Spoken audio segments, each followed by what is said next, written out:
Welcome to the podcast. It's the magical holidays.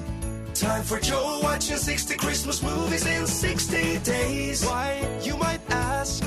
Because it sounds like a crazy task to be watching 60 Christmas movies in 60 days. It'll be struggle, no I won't lie. By the halfway point I will lose my mind, but with your support I'm gonna be fine. So let's have a blast on this Christmas time.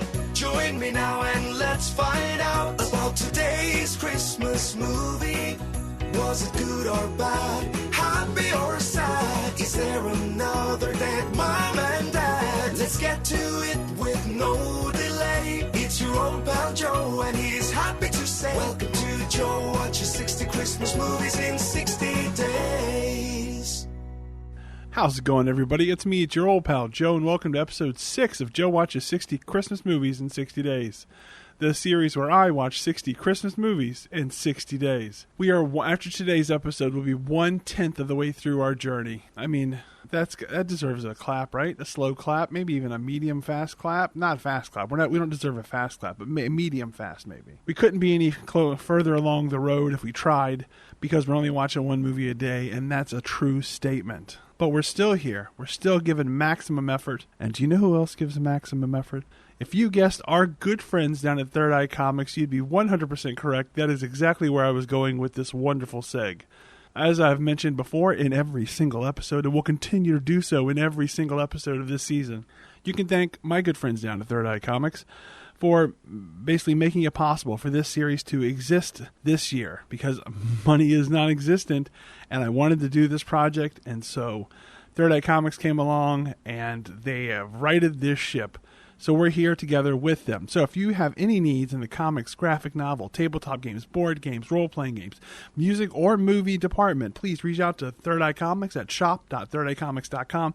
See how they can help you out. And if you do buy something, if it's within your means and you have an interest in something, please let them know Joe sent you so that they know that I am doing right by them the same way they did right by me. With that being said, let's jump into today's movie, Sugar and Spice Holiday. Quick summation of this movie. It's fine. It's all right. It's not the best movie I've watched this season. It's definitely not the worst, because that honor goes to yesterday's Halloween fiasco. It's by the way, speaking of better watch out, even though I don't really want to, I had still had the tab open with the details of the movie, like basically a general Google search about the movie. I still had it open when I went back to my computer after recording, and I noticed that there was a review that basically gave it 1 out of however many stars.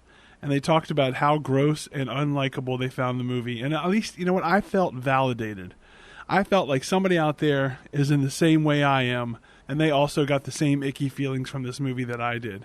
And it's not just me being a soft little kid who can't handle gross things, because trust me, I am also that. It was nice to see somebody else responding to the movie in the same way I did. But that's not today's movie. Today's movie is Sugar and Spice Holiday, which, as I mentioned, is fine. It's fine. It's a Lifetime holiday movie, I believe. I watched it on Tubi, which you can watch it for free right now if you choose to do so. The characters, the actors, they're all very, very fine. They do a good job. Some of them are very likable. If you're looking for a movie like this, you'll found it in this movie. But my question is, why are there so many odd turns that the story takes that don't seem to go anywhere? And then I started thinking about it, and I'll get to them in my notes, but I believe that what happens here is that this movie's built for commercial breaks. So sometimes there seems to be a big twist or small cliffhanger presented within the movie, and then it's immediately rectified or answered. And it seems odd, because you're wondering, well, what was the point of setting that up if you're going to, in quick order undo it? The answer seems to be maybe commercial breaks. Let's get into the movie, because we can't be done until we begin. We open the movie on a young girl making a gingerbread house with her grandmother. This is a young version of our main character, Suzy. We hear a voiceover throughout this movie provided by Suzy as she talks about the characters that she interacts with. One of the catches here, one of the not tropes, but one of the gimmicks of the movie, is that as each new character is introduced to the viewer, Vicky, in her head and her voiceover, will then tell us about this character in the terms of a baked good. The whole movie's about baking. And there's a long history of Suzy in baking along with her grandmother. Her grandmother's a very big, important part of her life. And so because of that entryway into life, through the act of baking, through creation, she associates everybody with a baked good. And that happens a lot more than I would have expected. And at first I thought it was a fun little idea, like, oh, okay, so she introduces her brother here. What's her brother? But by the 10th time she does it, and it's a character that does not matter, like the mayor of the city, I get very tired of making sure I include in my notes who or what baked good the mayor reminds her of. So to start us off, young Suzy, who is making a gingerbread house with her grandmother, says that her grandmother always described her as a sugar cookie in the shape of a star because she's sweet and always trying to shine. Her grandmother, on the other hand, is a spicy dumpling full of flavor. The dumpling is the only one no, that's not true. It's not the only one, but I guess they're not all baked goods, but they are some sort of cooked food creation. In any case, her grandmother is a spicy dumpling. In this scene, we see young Suzy, unsure of whether her house, the gingerbread house that she has made, is good enough. Her grandmother assures her it's good, so good she wished she could live in it. Young Suzy says one day she's going to build real houses people can live in. And you know, that's what everybody does. When they're a little kid, they say something and they want to build houses, and sure enough, they're going to end up being a gosh darn architect. We find out that when grandmother's family first arrived in America, she was terrible at cooking and especially making gingerbread houses. Now, though, she's the reigning Happy Valley Gingerlicious baking champion. She even pulls a gingerbread man-shaped medallion out beneath her shirt and shows it off to her granddaughter. Her granddaughter says, "Do you always have that on?" She goes, I even wear it to my book club meetings to make the other women jealous. Suzy would like to be the Gingerlicious champion one day. Her grandmother tells her to work hard, and she sure can be. She then has Suzy recite a common saying of hers. Teach someone to fish, and they'll stink. Teach someone to bake, and they'll have a sweet life. Okay, Grandma, whatever. Now it's time for a ginger wish. This is something that they act like exists in the real world, but is in fact just the creation of this movie. Because Grandma says, now it's time for a ginger wish. And I sat there going, wait, what? What's a ginger wish?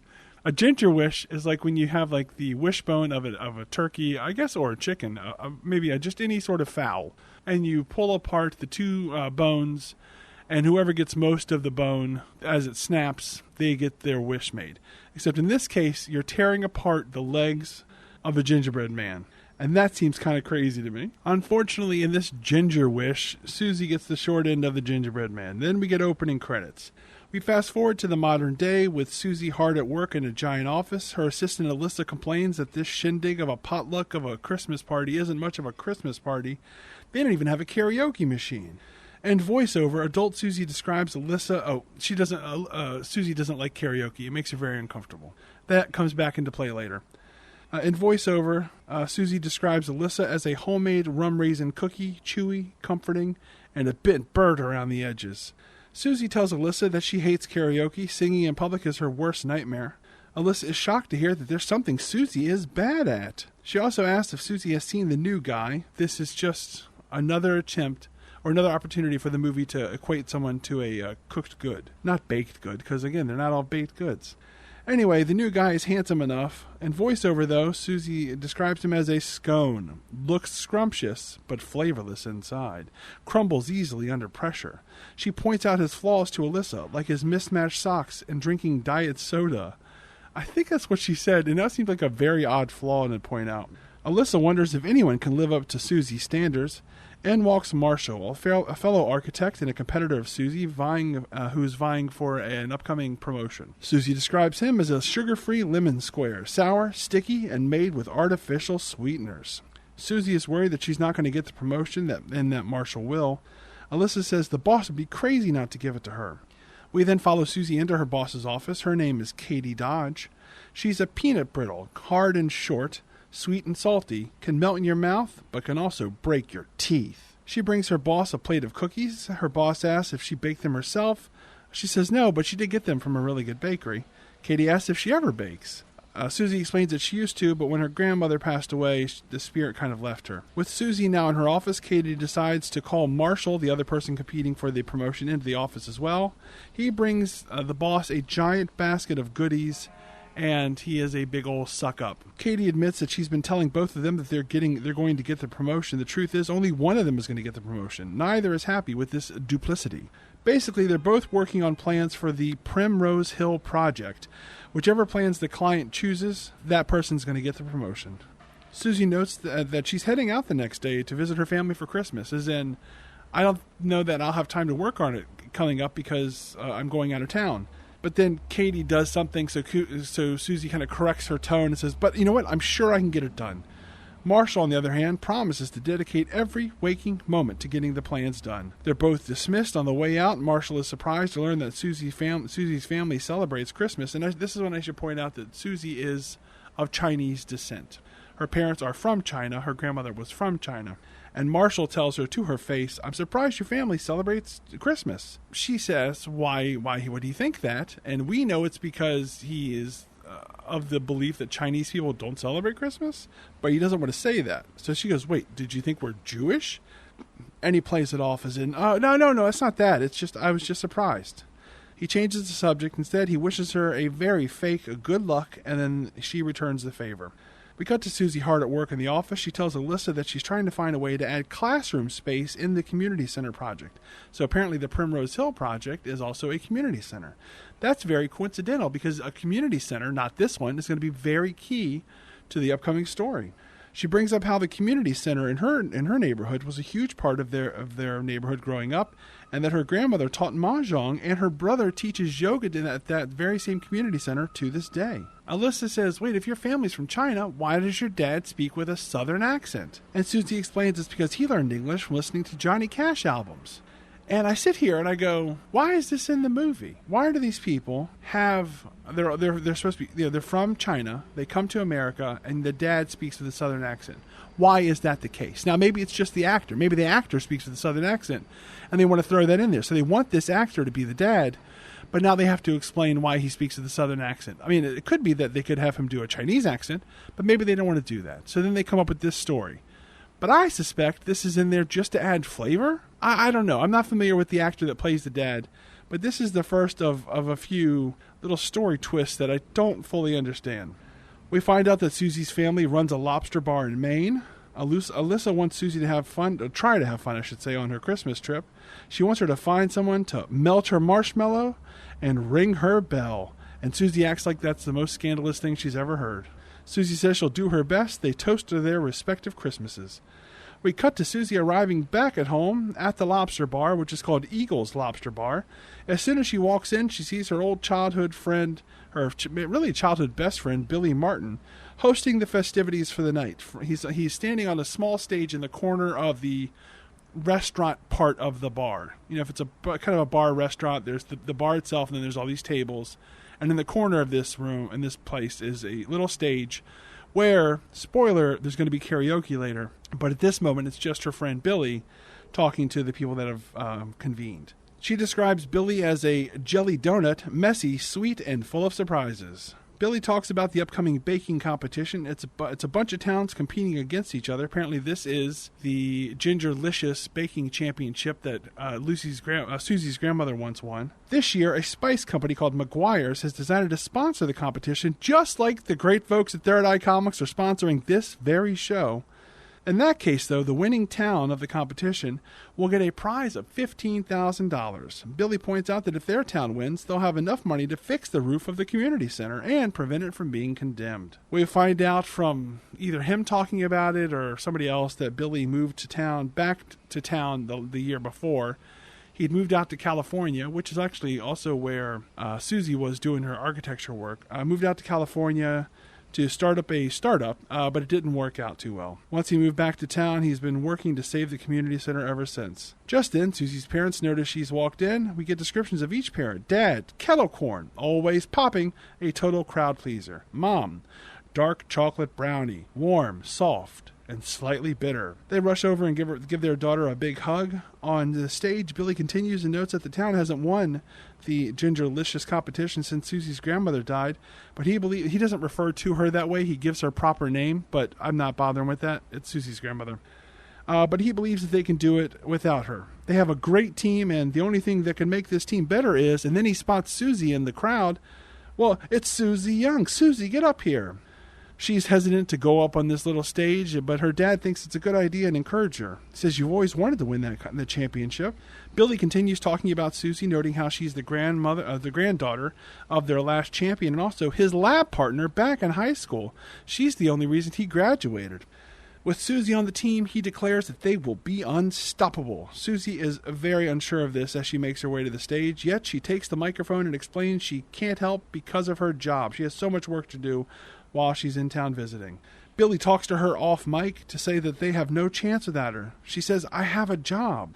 Some of us take our responsibilities seriously. This is the beginning of them painting Billy as a character that we do not see in this movie. Both Suzy and her mother paint Billy as someone who loved to do pranks, was very irresponsible, never followed through on things, and just an all-around young man who was immature. Granted, it's been about 10 to 15 years, since they spent any serious time with him, but they still paint him that way. Seems unfair. The only thing that we do see is at one point he pulls a small prank. Otherwise, he seems like a tip-top guy, and it's not fair to paint him that way. He asked if her talking about some people taking responsibility seriously has anything to do with their high school project where they made a volcano. Turns out he's right. He says, well, that was 15 years ago, and we still got a whatever score they got. And she says, that was the lowest score of my high school career. But back on mic, he says they'll just have to do the best they can without Suzy, just like Suzy's grandmother did. Now, he didn't include the part about without her. He just means in general, we'll have to do our best, just like Suzy's grandmother did. It'd be pretty cold if he said we'll have to do the best without her, just like Suzy's grandmother had to do the best without her around. Then he starts to chant for Suzy to do it for her grandmother, and Suzy eventually relents and says she'll think about it. He thanks her, calling her Suzy Sugar. She points out that no one calls her that anymore. He says, well, they should. Cut to later at the bar, she catches up with her brother Wayne. She describes him as a bowl of rice pudding, warm, comforting, always goes with the flow. Apparently he knew the ambush might be coming. She says, but I haven't been able to bake since Grandma died. Brother Wayne understands, but also wonders if it might be about unrequited feelings for Billy. This is when we get a little bit backstory between the two of them beyond the volcano story. It seems that they plan to go to a Christmas dance together as friends because Billy's girlfriend had dumped him, or they had broken up just before this dance, and so instead of going with his girlfriend, the two of them decided that they would go to this dance together as friends. But then they got back together just before the dance happened, so Billy ended up going with his girlfriend, now former ex, current, and Suzy didn't have anyone to go with. And it seems that she may be harboring ill feelings from that event many years ago. Wayne promises that Billy has changed. He had a startup that didn't work out, and his dad got sick, so he came back to town to help out, and now he's helping out run his family's toy store. He's done a lot for the town since he's gotten back. We also get introduced to Wayne's wife in her only scene in the movie. She's described as a vegan blondie made from chickpeas and coconut, good for you and for the planet. At the end of the night, Suzy's mom urges her to walk home with someone so she's safe. She says, how are you going to call someone for help if you slip and crack your head? You need someone with you as you walk home. Billy offers, and this is when we see for the first time that the mom is not too fond of Billy. Regardless, they walk home together. On the way, Billy mentions her parents are so proud of her and how she's up for this big promotion he's heard about. They also talk about Billy coming back to town. She views it as Billy giving up on his big dreams. He sees it as him putting it on the back burner for the time being. This is something that's going to come up far more often than you would think in this movie. Eventually, they get back to her place. Billy mentions the baking team meeting is the first one meeting is the next morning. Suzy says she'll be there. Later, we get some time with Suzy and her mom on their own. We find out more about why Suzy's mom is not too keen on Billy. Ever since he got back, he's been breaking hearts all over town. He's all noodle, no broth. With that, Mom reheats some of her dishes, noodles and pork buns. Suzy suggests that her mom put these on the menu at the bar.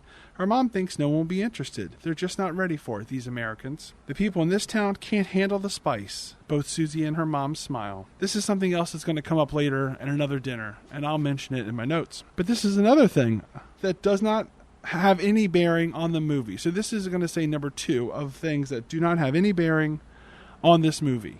The idea that Suzy's mom can make delicious Chinese dishes that are not currently on the bar menu and that other people think should be on the bar menu. And you think it's going somewhere. Like eventually she's going to embrace her culture and decide to share it with everybody else, or she's going to put herself out there by sharing something she's not sure about how people are going to respond. Nope, neither of those is going to happen. This gets mentioned once more and then dropped for the rest of the movie. When it is bedtime, Suzy finds out she has to stay in her grandmother's old room, which is really hard for her. Suzy's mom talks about how proud her grandmother was of her and how nice it was that Suzy is back for Christmas. It's been hard the last few years without her there at Christmas. And I was like, Jesus, she hasn't been back for a few years? Now look, I don't live far away from any family that I would be seeing for Christmas, but that sounds like a long time, especially with her grandmother. Later on, in the middle of the night, Suzy wakes up and wanders into the kitchen. She imagines her grandmother's there, telling her about an old rolling pin she had. They talk to each other despite being one of them being imaginary. Grandma has Suzy try a cookie. It is very good. Even when Suzy follows the recipes, though, this is what she's telling her dead grandmother, they never turn out this good. Imaginary grandma says, wow, that's because you're forgetting the secret recipe. And the secret recipe is, but before grandmother can explain it, Suzy's alarm goes off and she wakes up to face the day. But there's also that rolling pin from her dream is in her bed. Cut to her arriving at the community center for the baking team meeting. By the way, this supernatural bullshit is another thing that this movie dangles in front of you, but it doesn't actually go anywhere. Cut to her arriving at the community center. Billy is setting up, and they make small talk. We find out that Billy is running a toy drive. Oh, the baking takes place in this big giant kitchen with a whole bunch of stations to cook at. It's pretty cool. So as they get ready, Billy mentions that he's running a toy drive to help some of the less privileged in town. Every toy donated will be matched by Billy's family's toy store. This comes up again later for one quick moment. Suzy immediately frames this endeavor as him trying to make up for being on the naughty list all those years. She's joking, but still, what the hell's going on in this movie? They head inside to the kitchen. Oh, this is when we see the kitchen. They had met outside. And it's pretty cool. This is a big space. And then we meet the rest of the team. There's Caitlin Keyes, former homecoming queen.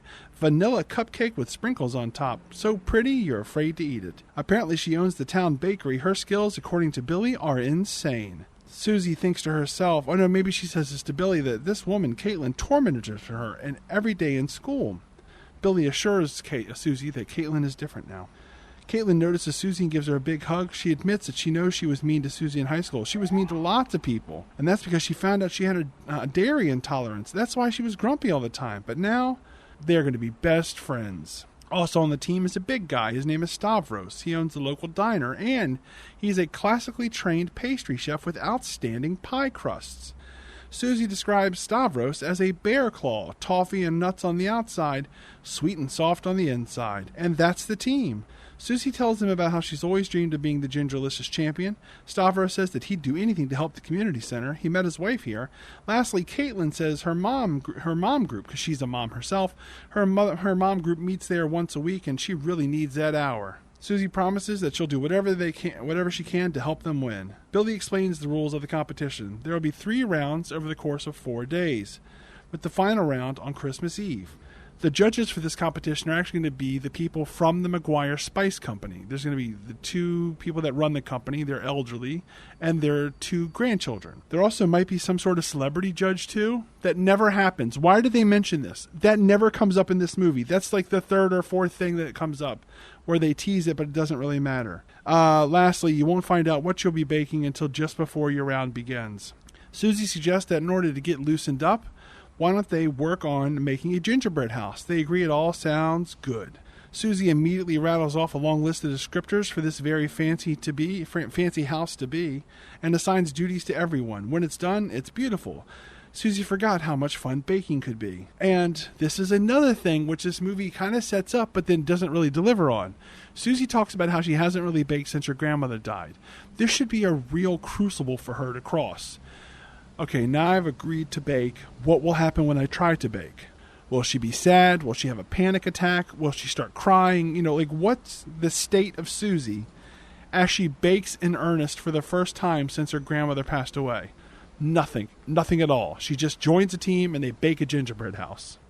At this moment, she gets a text from her assistant, Alyssa, asking how the project is coming. Suzy tells the team that she has to leave to go home to do some work on the project. Billy gives her a hard time, but she stands up for herself and says, no, I have to work on this. It's very important to me. We cut to Suzy hard at work, back at the house. Wayne, her brother, walks in. He needs help. He's with his daughter, Bowen, who is described as like little 7 or 8 year olds, maybe a little older, definitely not younger. His daughter Bowen, a croissant, soft, fancy, falls apart easily, and nephew Simon, a sticky ball of crackling crunch. And if you don't know what crackling crunch is, it's Rice Krispies, but they can't say Rice Krispies, and so they don't want to say rice cereal, so I guess they went with crackling crunch. Anyway, Wayne says that one of the teachers at his yoga school canceled, and he has to cover the class. He also told the kids that he'd take them downtown to go shopping. Can Suzy cover for him? She says, I'm busy, but the kids and Wayne beg, so she agrees. We cut to the trio shopping at a Christmas mart of sorts outside. She gets a call. It's her boss, Katie. She assures her boss that she's getting tons of work done. And yes, New Year's is only 11 days away. I promise it'll get done. Apparently that's the deadline by which this project must be submitted. When she hangs up, she realizes the kids have wandered off. She starts freaking out. She calls out to them. She can't find them. And then suddenly she's hit by a snowball. It's Billy. Billy playing his Billy games. Turns out it was a setup with the kids, and a snowball fight commences. Everyone has fun, even Suzy. Eventually, Billy grabs Suzy as a shield from the snowballs, and they end up face to face, and by golly, by gosh, they almost smooch. We skip ahead to the adults hanging out on their own, watching the kids. Suzy mentions how she's heard Billy is quite the town heartbreaker. He says, "Look, I'm not a heartbreaker. I just haven't found anyone that I want to take things seriously with." And she goes, "Oh, Billy not wanting to take things seriously. I've heard that before." And it's like, "What the fuck are you talking about, Suzy? You don't know this guy." You knew this guy, but you don't know him? That's really rude. He asks how Suzy is still single with all those cooking skills she has. She says she just hasn't thought about it. He doesn't diminish her to just cooking skills. He says some other things I just didn't put in my notes, but basically the crux of it is he thinks she's quite the catch. Why isn't she with anyone? And she says she just hasn't thought about it with her career, and she hasn't met the right guy. Or she says perfect guy. So then Billy's like, look at you, always looking for the perfect guy instead of just the right guy. Whatever. Next, they go to Billy's toy store. The kids love it there. Even Suzy is impressed by how cool it is. They head to the back room where Billy shows off a new idea he's working on. It's a robot that will say the voice messages your loved ones send you. And it's a little teeny robot, like any generic little robot that's about half the size of a, maybe a little bit less, half the size of a fire hydrant. And he has his hands up and his little teeny stubby arms. And inside of his hands, he's holding a cell phone. And the cell phone says hello. And presumably, you would send a voice message, and then he would present it on the cell phone, which then turns it into a text message. I don't know. I can't pretend that this is a great idea, but this is an idea that Billy's working on. He calls them bot buddies. Suzy thinks this sounds great. She offers to get him a meeting with the CEO she knows of a toy company. He says he doesn't think he's ready. He seems timid after failing last time, so she pushes him to not settle for less. He says, look, I'm not settling for less. Maybe I'm just searching for more. They head to the front of the store, but before she goes, Suzy takes a photo of the robot. She immediately sends a message to the CEO that she knows, asking for a meeting. Back in the front area of the store, she sees Billy playing with the kids and reassesses him. Maybe Billy is a fresh-baked apple pie, warm, sweet, and reminds her of home. Speaking of, back at home, she struggles to focus on work when Ghost Granny arrives with a plate of, I presume, ghost cookies. She tells her grandma she's confused. What if she's following the wrong plan? And she's talking about her life and such. This turns into a metaphor about following the right recipe. It doesn't really matter. It's time for the first competition. Before she goes to the competition, Suzy lights an incense at the altar they keep for her grandmother in the house. At the community center, Suzy has obviously really warmed up to Billy, much to his confusion. Oh, just then the big major competition arrives. It's the DuPont siblings, Mary DuPont and Nick DuPont. Mary is described as a bran muffin, dense, dry, and hard to swallow. Nick is described as sticky toffee pudding, overly sweet, and gets stuck in your teeth. Billy informs Suzy that they won the competition the last few years. The two siblings talk serious, like they talk trash to Suzy, like adults would not talk trash like this, at least in this setting. Like they literally say Suzy and company have no chance, you guys have no chance to win. And it was wild to see people behaving so immaturely. The town mayor arrives to start the competition. Her name is Sarah Selke. She does not matter, but we have to get her name. We have to find her description, which is a former radio DJ turned mayor. And we have to get her baked good or her cooked good comparison. An espresso cheesecake, highly caffeinated, rich, and prone to cheesy jokes. We find out that in this community center at this time, there are representatives from 10 different towns competing. Only 4 teams will make it to the next round, and then only the top 3 teams will make it to the finals. The first challenge is Cookie Kickoff. Each team is supposed to bake and decorate 3 dozen cookies. Each dozen must have a different type of cookie. At least one must use ginger as its main spice. Let's get cookie, as the mayor says. Taking in the judges from the spice company, again, 2 older folks and 2 younger folks. She thinks that they probably seem like old school folks. They would probably want to go traditional with their cookies. The team agrees. Suzy says, you know what, we're going to win this. We're the best. Go team. We get a baking montage, and then it's time for judging. The cookies that they present, there's 3 of them. There's a gingerbread man, one that looks like a candy cane, and a third that is like a Christmas tree. They have different components. They taste differently. I was just too tired to note all of this. The judging family seems to like them. The opposing team, led by Mary and Nick DuPont, make fun of their traditional boring cookies. They said, we made sure to bake something new and different. They run through their cookies, but I can't. The grandmother of the judging family thinks that they're amazing, leading to Mary DuPont to say to Suzy, eat my crumbs, young. And I thought, well, this is just weird. These characters are weird. We jump ahead to later that night at the bar. Suzy's dad congratulates Billy and Suzy on the contest. Suzy notes that 3rd place is nothing to congratulate them about. He says, hey, at least you made it to the next round. Even Grandma didn't always win the first round. Billy compares their work that they have ahead of them, refining what they're making, figuring out what works best for the team. He compares that to running tests to find bugs from when he was doing his startup, technology thing, whatever it was. Suzy explains that she's always been afraid of making mistakes. This causes Billy to ask her when the last time she did something that she was bad at was. She can't remember. He suggests that she does karaoke at the bar. She is not into it. She says, I get nervous. My throat tightens. I sound terrible. He says, you need to loosen up. She asks if it's a challenge. Are you challenging me to do this? And he says, yeah, I am. And for whatever reason, that's good enough for her to get up on stage and try singing. Everyone gathers around, and by everyone, I mean the people are already there because they're just, customers of the bar. But then there's the family members they're the ones that gather around. She sings Deck the Halls, and she is not good. I mean, she's fine for someone singing a carol for fun. But they act like she is the worst singer in the world. Oh my God, she's so embarrassing. Oh my God, this is terrible. Billy goes up and starts dancing behind her, being kind of silly, which loosens her up, and slowly but surely she gets better. Looser, and she starts having a good time while she's singing. Everyone noticed this, and you can tell they're thinking, maybe her and Billy should get together.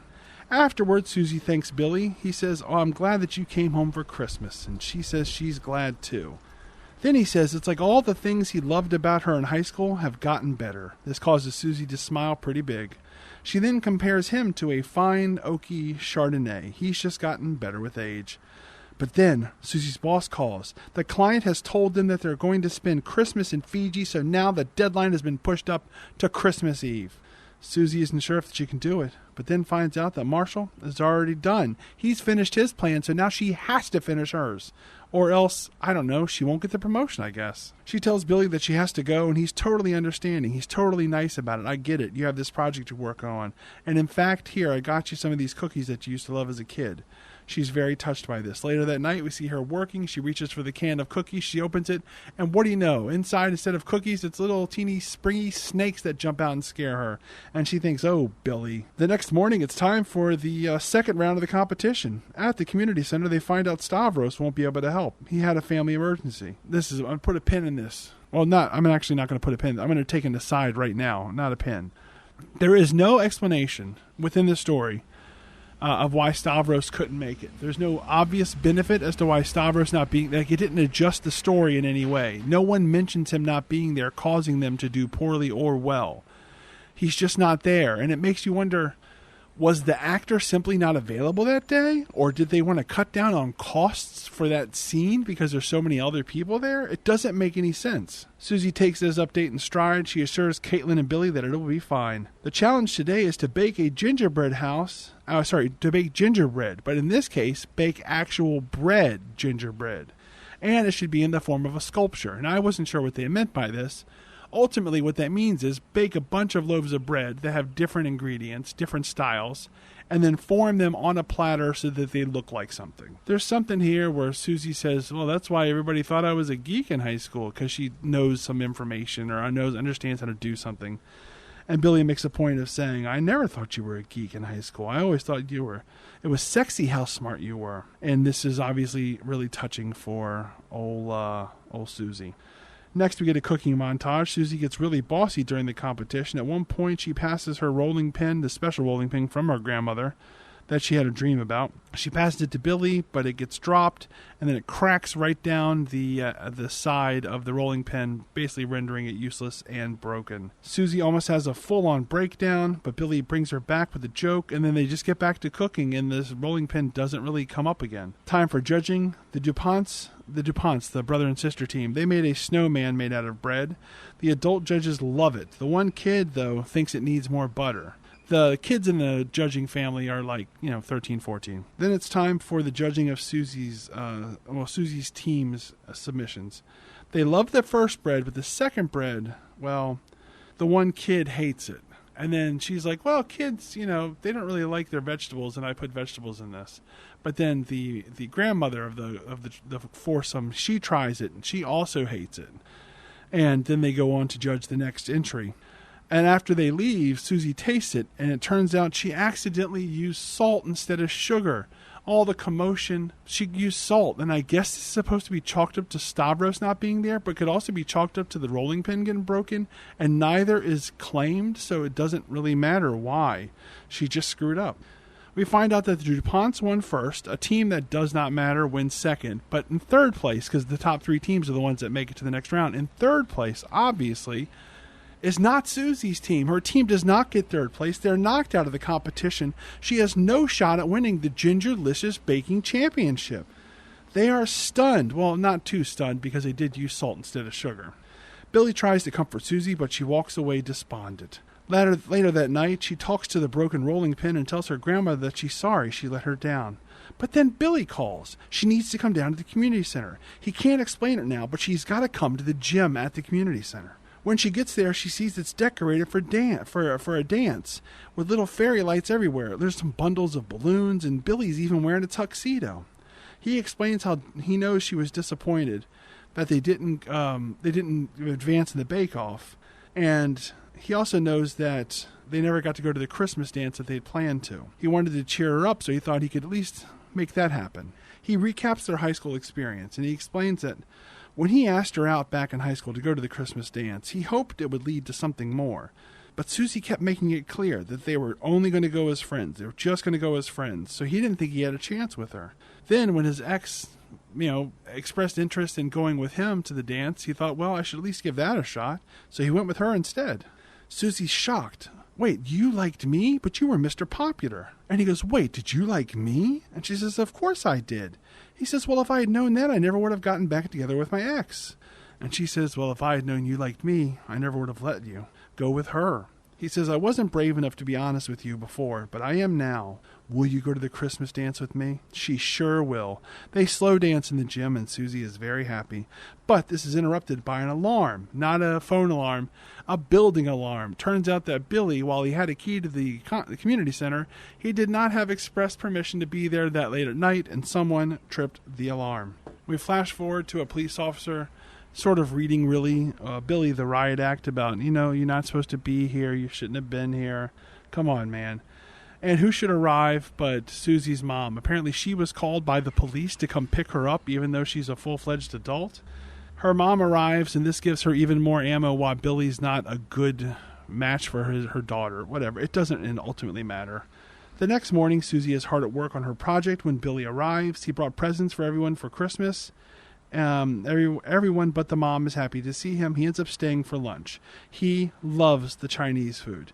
He asks why they won't serve it at the bar. He gets the same answer as before, and this is the last time this movie brings up the concept of the mom selling this good Chinese food at the bar. She says that Americans can't handle real Chinese food. To prove her point, she pulls out some stinky tofu.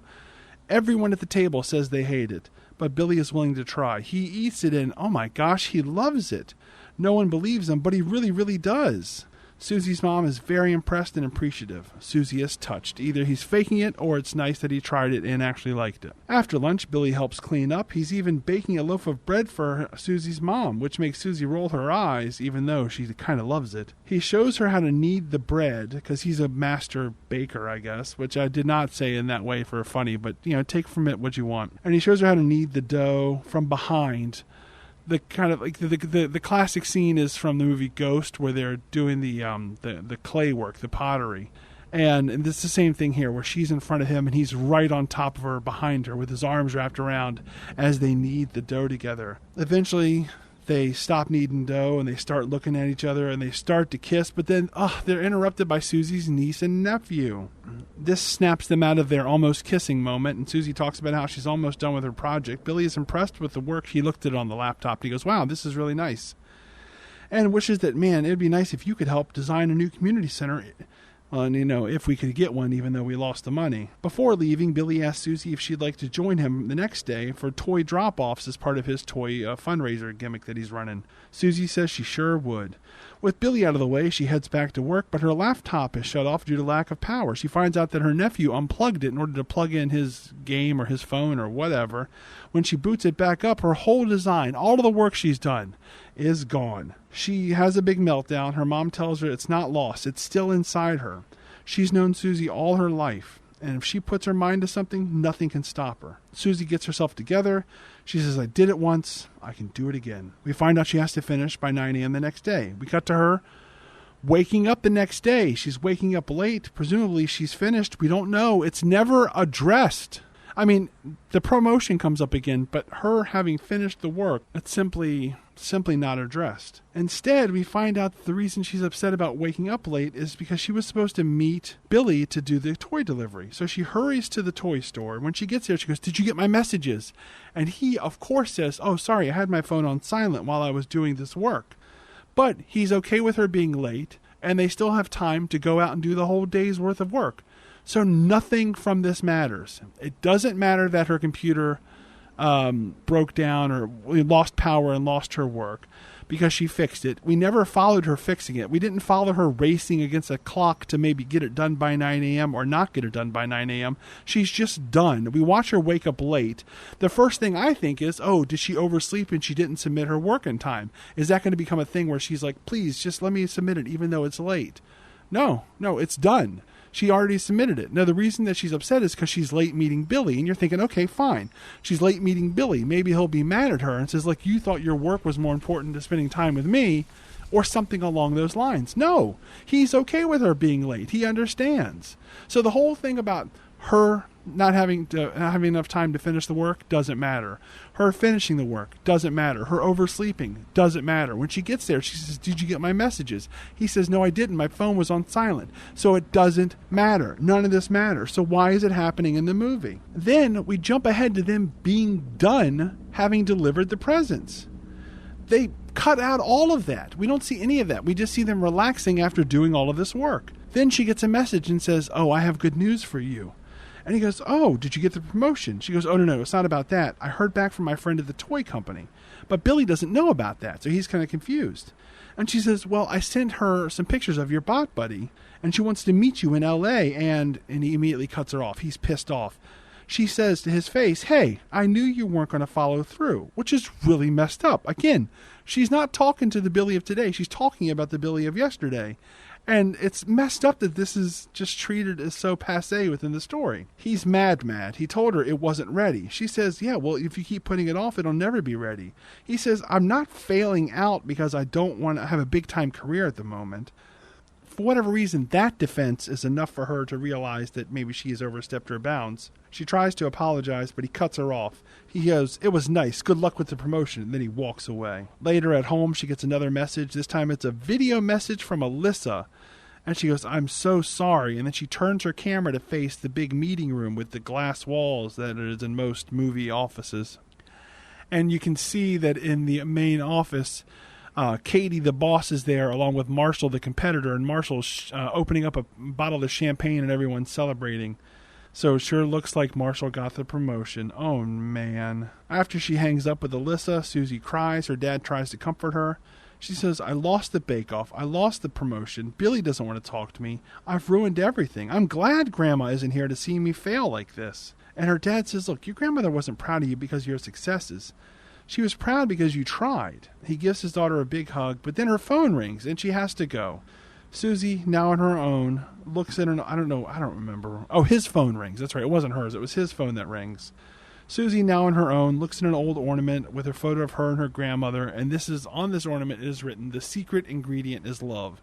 And this is them trying to connect it back to the ghost grandmother in the dream, saying that the secret ingredient is, and then getting cut off before she could explain what it is. And so now she's finding this ornament, and it explains that the secret ingredient is love.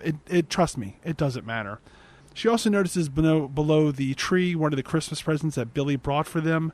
She decides to open it for some reason. She's opening Billy's Christmas present for her on Christmas Eve instead of on Christmas. And it's a new rolling pin. And on the edge of it, at the edge of the rolling pin, is written in black marker, Suzy Sugar. This is really touching for her. At that moment, her dad returns, and he brings with him an apron that belonged to her grandmother. And he says, I think I'd like you to have this. And then he sees the new rolling pin, and he goes, and I think you're going to need to use these today. Suzy is very confused, but then the dad explains that the phone call was about the cooking competition. He just got a phone call from the McGuire's family. I don't know which one called. It turns out that one of the other teams cheated. They actually bribed the grandkids with toys and candy so they'd vote for them instead of somebody else, and in this case, apparently Suzy. So because they've been eliminated, because there was a top 4 that became a top 3, one team's eliminated for cheating, that means Suzy team automatically gets into the finals.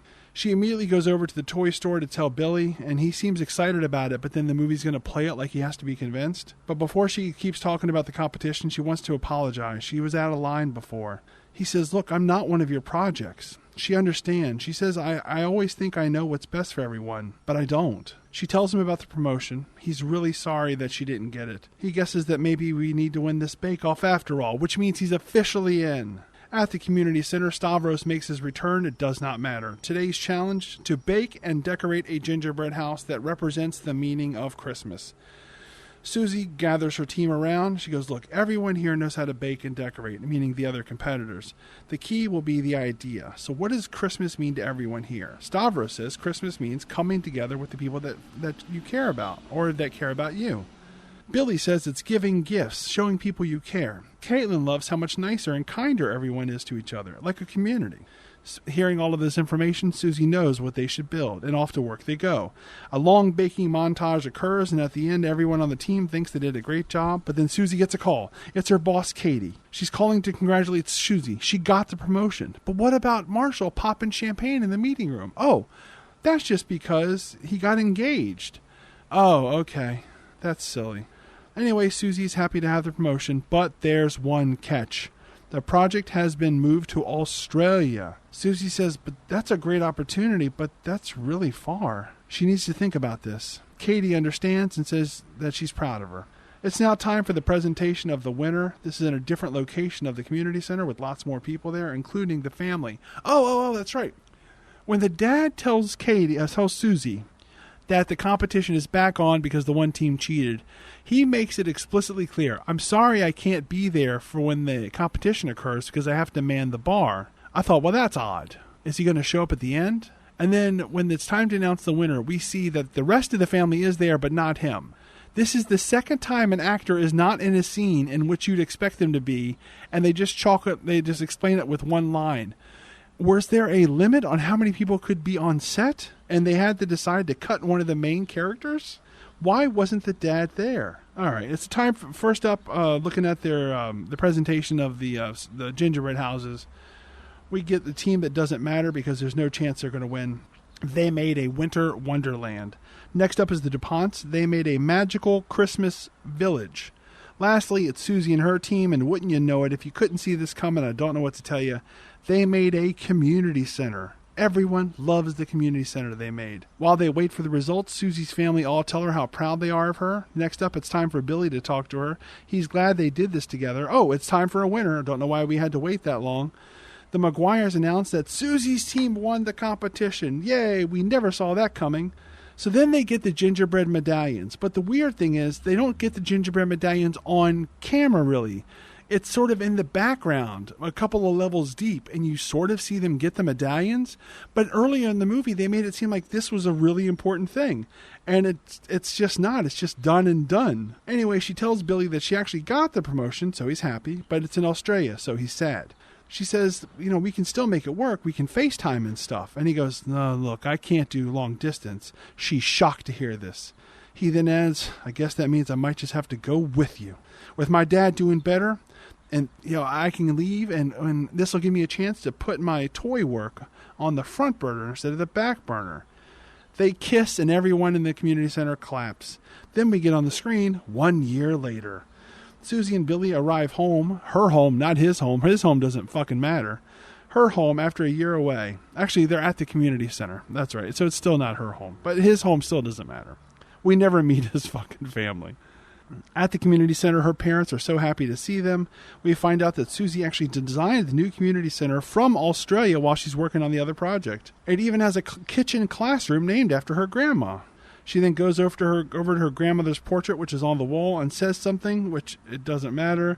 And then the portrait winks at her. Like they actually animated a still photograph to wink at Suzy. It's very weird looking. Anyway, the movie ends with everyone dancing to a Christmas song. This grandmother thing is another element that they started up. Okay, so she had a dream about her grandmother, and then the rolling pin ends up in her bed, so it seems sort of supernatural. That's all fine and good. But then why doesn't her grandmother appears one more time when she's giving her some plate of cookies and telling her about following recipes or not following recipes? And then 2 more times you'd think she might appear when she has the broken rolling pin. And later on when she's at the competition and she's won. So she goes to the portrait of her grandmother on the wall, and instead of having her grandmother appear and rest a hand on her shoulder, tell her she's proud, they have the portrait animated to wink. It's really bizarre. Anyway, that's the movie. That's a sugar and spice holiday. It's fine. It's fine. It's not one of the better ones that I've watched. It's probably, of the 6, it's probably number 3 or 4. Nothing particularly wrong with it. It's just some really weird choices that don't make any sense. What's the moral of this movie? The moral of this movie is I think it's to give people a second chance. It's to, or to put in a different way, don't assume you know them if you haven't seen them for 15 years. The MVP of the movie, I thought Suzy, the actress that played Suzy, did a really good job. So I'm going to go with her as the MVP. Both she and Billy were fine. There weren't really any side characters that sparkled, so I'm going to go with one of the main 2. Let's go with Suzy. And that's it. That's the end of episode 6 of Joe Watches 60 Christmas Movies in 60 Days. Thank you for listening. Thank you for hanging out. I hope you had a good time today. And I'll be back tomorrow because that's the way this works. Until then, here's some jingle bells to say I'm still standing, which is like a song, but I'm not going to sing.